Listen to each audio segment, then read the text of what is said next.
Welcome to the Anxiety Slayer series.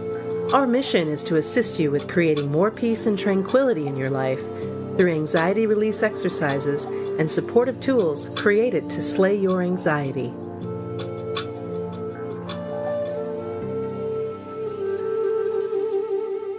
Today's Anxiety Slayer podcast is brought to you by the Anxiety Slayer Academy. We've been offering a free podcast for over 8 years to help anyone suffering with anxiety find relief.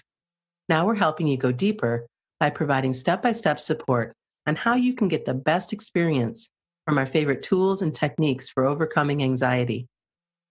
Visit the Anxiety Slayer Academy and get your free Anxiety Slayer starter course at anxietyslayer.teachable.com. Welcome back to Anxiety Slayer. I'm Shan Vanderleek here today with my wonderful friend and co-host, Ananga Sivyer. We come together weekly from Kent and Leelanau to share Anxiety Slayer sessions with you and answer listener questions from our inbox and Facebook page. Together, we share a powerful collection of techniques to reduce anxiety. We often receive questions asking us if anxiety is something that always has to be managed. And occasionally we hear from a listener who tells us, I can't bear the thought that I will always have to manage my anxiety. So we thought we'd talk about that a bit today. Welcome back, Ananga. Hey, Shan. It's always good to be with you for another episode of Anxiety Slayer. Let's talk about this. Let's talk about managing anxiety. And what's your take on anxiety needing to be managed for over your lifetime? In my personal experience, once I'd started to get anxiety under control and I'd developed some healthier understandings of how my mind worked and how to look after my mind, I just settled on the understanding that we're a lot better when we do manage it, when we are taking action to support ourselves and look after our minds. And the way I look at it is that we're high maintenance creatures. There are so many things we have to manage and maintain. Our bodies, our teeth, even the different parts of our bodies require separate maintenance. Flossing, brushing, preparing food, keeping hydrated, rest, exercise. There are so many things that we have to manage and maintain every day. And I know that when it comes to our mind and anxiety, it feels like just another thing, and that thing might feel too much. But in my personal experience, if my mind's okay, everything else is okay, and it's so much easier. I agree with you. And in the West, we often don't consider mental health until there's a problem with it. So that gets us in a position of, what to do and causes the anxiety to spike even more. Yeah, I think culturally we're not necessarily very kind here when we talk about mental health and the mind. In Eastern traditions, really the mind and body go together. In Ayurveda, there are channels of thought called Manavaha Shrotas. Shrota means channel. And the channels of thought run throughout our entire body. It's not just in our head that we have our thoughts. And that's why we experience sensations related to anxiety all over our body. So I think it doesn't really help when we separate the head from the body and we tell somebody, oh, this is all in your mind. I used to hate that when I was told that when I was young. It really used to hurt me. This is all in your head. This is all in your mind. I was having all kinds of symptoms in my body. And it's just not a supportive thing to chop us up and put parts of us in boxes. Right. And in Eastern traditions, there's a lot of compassion for suffering with the mind. And yes, there are descriptions and labels of things that people may go through with their minds, but they're not defined by that. I think in the West, we've got so many labels and disorders now. To say panic disorder, to me, it's not a very compassionate way of regarding somebody. A panic disorder might be that you're experiencing a lot of panic attacks, a lot of anxiety attacks, and that's right. Awful. And it's life-altering, but it doesn't mean that you are disordered. It means you need support. Right. And if we don't want anxiety to disturb us over the long run, we have to learn to protect our mind. And, it's one of the reasons why you and I keep coming together is to share these tools and resources and what can we do to calm our fragile mind. And it really is a commitment in self-care. If we don't want cavities in our teeth, we need to clean them. We need to make sure that we're not taking too much sugar. We all know I'm not going to talk about dental hygiene, but it's a good example. If we don't want to be having too many trips to the dentist, we need to take as good care of our teeth as we can. And it's the same with our mind. We need to learn to be okay with taking care of it and to consider it a worthwhile investment. And one of the things that I love using and that you taught me about years ago were the Bach flower remedies. And now I have, my custom dropper bottle full of a custom remedy right now that's working for me with just a couple of drops in my water every day, knowing that I have some additional support. And, for instance, if you're feeling overwhelmed, or if just listening to this is, what to do, what should I do, what would be my first step, you could use something like the Bach flower remedy, the elm remedy, which can offer support for finding your feet when everything feels like it's too much. That's part of what's in my dropper bottle right now. I have elm and I have white chestnut and I have I think Memulus is in there now, and all of these different remedies are for different sensations and different things that are coming up. But it's so easy to use and to support your mind. And I notice if I don't use it over a period of time, I notice a real change. So that's one of the ways that I know it's working is to have that be a part of my daily routine. Elm is really a wonderful remedy for overwhelm, and I can feel its effect when I take it within about 24 hours of starting to take it. It really does give some sense of resourcefulness in me. Right. That's my experience of it. It helps you feel a sense of possibility rather than everything just feeling too much. And with anxiety, it's so easy for us to feel overwhelmed and that we just don't know where to begin to support ourselves. So definitely Elm's a good starting place for little natural support. And the good news about managing anxiety is once we learn how to get it under control, everything brightens up. It really does. Your life improves so much. Yeah, it's like the sun comes out. And I think when we talk about, I can't bear that I'm going to have to manage my anxiety for the rest of my life, we're talking about it from the place where we're at now, the place of suffering, the place of being overwhelmed by anxiety.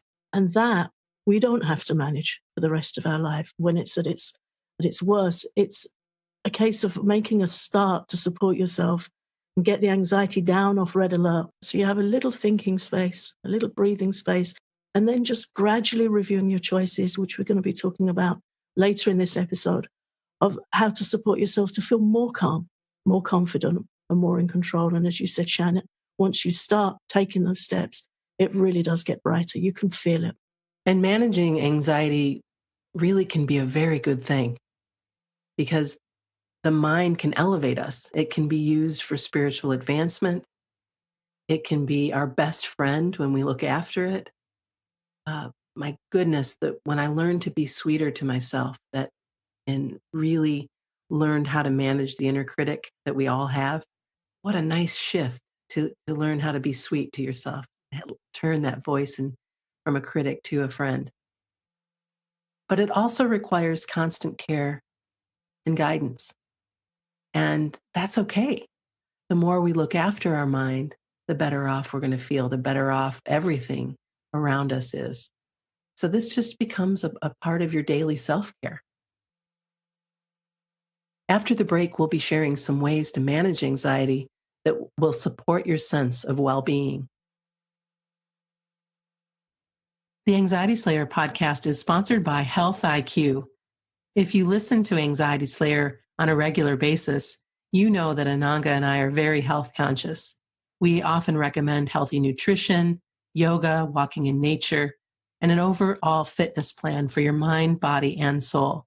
And with our love for health and wellness, we found a US-based life insurance company who rewards their clients with exclusive, special, and lower rates for being mindful and health conscious. Health IQ tells us that they can help you save between 4 and 33% on life insurance because people who are physically active have a much lower risk of heart disease, cancer, and diabetes compared to people who are inactive. Health IQ can save you money on life insurance for choosing to live a healthy, conscious lifestyle. We invite you to visit healthiq.com/anxiety slayer to get your free quote. And please mention Anxiety Slayer. That's healthiq.com/anxiety slayer. Before the break, we talked about how, though we may initially not like the thought, managing anxiety can be both necessary and helpful. Now we're going to share some ways to manage anxiety that will support your sense of well-being. For me, working on my anxiety got so much easier and felt so much better when I learned about working on my roots. The Vedic wisdom teachings that I like to study and follow recommend we focus on our roots so that we can weather any storm. Anxiety is like a storm blowing through a tree, our mind being like the tree. And when the tree has really good roots, it can get blown around, but it doesn't have branches break off. It doesn't get into real difficulty. So the guidance in the Vedic wisdom teachings, which are the teachings behind Ayurveda, is if you have a spiritual practice, deepen it. And if you don't have a spiritual practice, you might consider exploring one. It's my spiritual practice that really helps me feel rooted and safe and able to weather storms. I agree with you. I feel the same way. And, according to the Vedas, which is the ancient body of wisdom behind Ayurveda, most of our anxiety comes from us not knowing our real identity. And the Vedas teach us that we are the soul. By nature, we are eternal. But at present, we're caught in a temporary situation that can cause us great anxiety. Yeah, we're an eternal person having a temporary experience. And this is where we have so much of anxiety is existential anxiety, because we are coming face to face with situations that we don't feel comfortable about. And the Bhagavad Gita teaches that without spiritual connection, we can't develop peace of mind. And without peace of mind, we can't experience real happiness. So from the practical side of Ayurveda, this is all about maintenance and care and doing the best we possibly can so that our minds are available for spiritual connection. Yeah. By daily choice, managing anxiety means checking in with ourselves and doing so often and asking the question, is this helpful? In other words, does this help my anxiety or does it make it worse? Checking in and asking that question is really going to be quite supportive. Yeah. And Ayurveda teaches that self-inquiry is one of the key healing practices. It's just daily checking in with ourselves so we can do the best for ourselves and get the best from this gift of life. Just asking, does this serve me well? Right down to our daily choices. Mm-hmm. Whether we choose to pick up a cup of coffee or a glass of water with a rescue remedy in it. Just asking, does this serve me well? When we feel anxious and we want to hide from our own mind and we find ourselves scrolling through social media, we know an hour later we're going to feel worse. Right. Does it serve me well? Maybe I could pick up a book and read something inspiring. Maybe I can follow a guided breathing practice, put something in my headphones and into my ears that's going to help me feel more calm and supported. It's another way of calming and diverting the mind away from its distress, but in a way that's going to help you feel better at the end of that experience. It's just these constant checking. And yes, it is managing and it does require energy, but I know for myself when my anxiety flares, as soon as I get on it, I feel so much better and so much relief from upgrading my choices and reapplying myself to the choices that help me feel okay. Right. So this really is a weeding and feeding process. Like, you are a garden, your mind is a garden. Yeah. Take out what is making anxiety worse. So whether it's caffeine, alcohol, skipping meals, lack of rest, media, all of those things, being around people who are quite negative, be mindful of that and start to make better choices, one choice at a time. Of course, you want to explore what helps you feel more peaceful all the time. Walking in nature, we talk about that all the time because it's so incredibly supportive to your mind, body, and soul. Breathing practices, healthy and clean nutrition, EFT tapping, spending time with those who can support you and study you and who understand where you're at. And just allowing yourself to be where you are without too much judgment, and to give yourself a pat on the back when you do make a better choice. Each choice matters, and each supportive choice builds on the one before that. Once a few of the weeds are out and your roots are watered, you can start feeling some space and some peace. And, it's like we were talking about earlier, knowing these resources and exercises and things that are available to us, and just being, oh, I think that's going to serve me well today. I think I know what to do. I know how to care for myself. I know how to keep my mind clear and steady. And sometimes it takes a little bit more work than others, but I know what to do.